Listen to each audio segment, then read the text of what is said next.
但我哋華人社會咧，好多時即係退咗休之後，除咗去考慮自己之外咧，可能都會想照顧埋身邊嘅人啊、屋企人啊咁。Edwin 有冇啲嘅理財工具又可以幫到呢一批人佢哋呢啲嘅需要咧？嗱，如果個理財工具去幫助一啲退休人士同埋佢幫助埋佢屋企人啦，其實呢個即係喺華人社會裏邊咧，其實即係我哋家庭觀念都比較重啦。咁所以我哋除咗咧有時好多時諗自己之餘咧，好多退休人士都諗埋我點樣保障埋我屋企人嘅。咁有見及此咧，其實咧退休人士咧，其實佢可以考慮咧，就係去幫自己去買一份咧人壽保險嘅。嗱，人壽保險喺退休人士嚟講咧，可能佢有時都會少啲嘅考慮啦。咁但係有幾個重點咧，其實喺人壽保險係幫到佢嘅。第一咧就係喺呢個傳承同埋遺產上嘅安排啦。因為買一份人壽保險咧，佢可以咧就係話可以寫翻低邊個係佢受益人啦。咁佢當佢離開嘅時候咧，佢嘅資金咧就可以直接咧就係賠償俾佢嘅受益人，同埋咧亦都可以按照佢自己嘅意願咧去分配。咁所以咧到時咧就避免咗啲爭拗，亦都可以根據翻佢自己想係點樣照顧佢嘅屋企人嘅意願去跟翻佢嘅賠償啦，係啦。咁第二樣嘢咧就係話，其實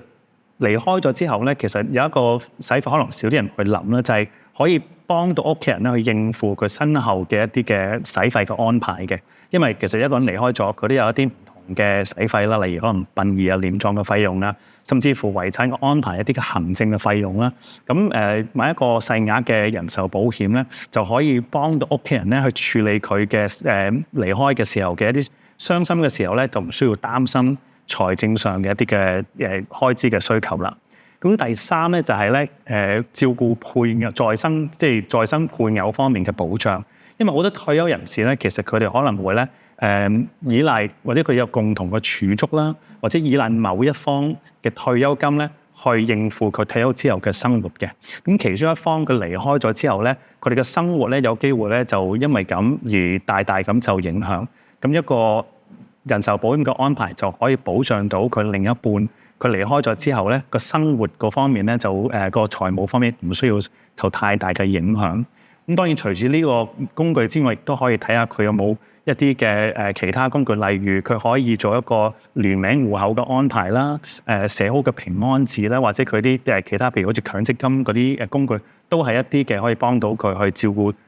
退休嘅照顧身邊屋企人嘅啲好嘅工具嚟嘅。哇！我都長知識喎，原來人壽保險可以有咁多唔同嘅功能喺當中。咁我又想問 Edward 啦，咁其實喺買人壽保險，其實我諗都係有好多嘅即係細節都要留意啦。喂，點樣有個 tips 俾我哋咧，做一個精明嘅投保人先？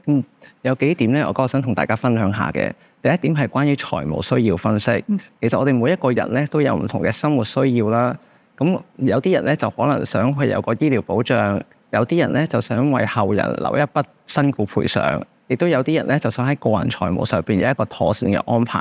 而正正因為咁咧，我哋保監局咧係需要中介人喺銷售人壽保險嘅時候咧，係要同客戶做一個財務需要分析嘅。咁透過了解客戶買保險嘅目標同埋需求，從而推薦一個合適嘅產品俾佢哋。所以作為投保人咧，大家要好認真咁填寫呢份財務需要分析表格，清楚表達自己嘅期望同埋關注點，咁就可以令到中介人咧可以符合你嘅需求，推薦一啲嘅建議。咁而第二點咧就係要量力而為啦，因為其實我哋好多時退休之後嘅收入來源咧，往往都會比做嘢嗰陣時咧係唔穩定嘅。咁所以喺考慮買保險嘅時候咧，大家一定要因應自己嘅供款能力，量力而為。亦都要做好有長遠去繳交保費嘅能力。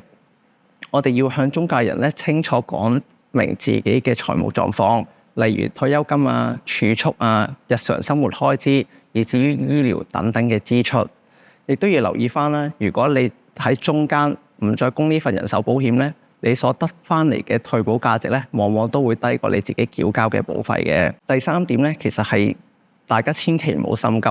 因為咧，其實保險條款有時都幾複雜嘅。如果大家真係未能夠完全明白內容咧，千祈唔好急住接受份保單合約，甚至簽份保單合約。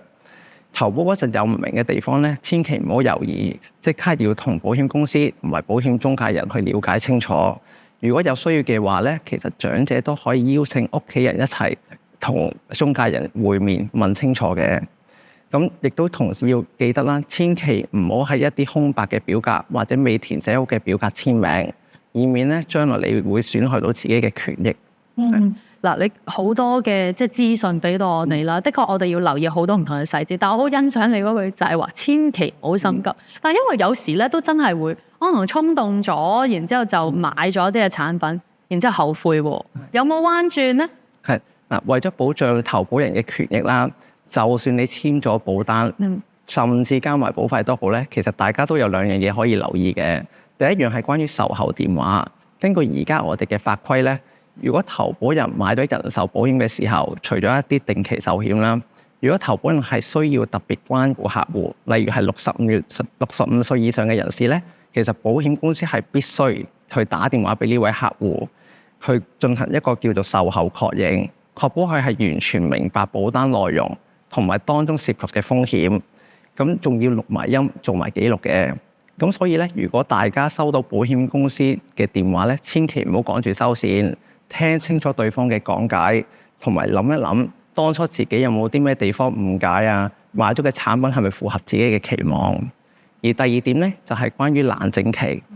其實投保人咧係有權喺人壽保單發出之後嘅21日之內，係喺冷靜期入邊咧決定取消保單嘅。只要喺限期之前取消保單咧，其實大家可以攞翻之前交咗嘅保費。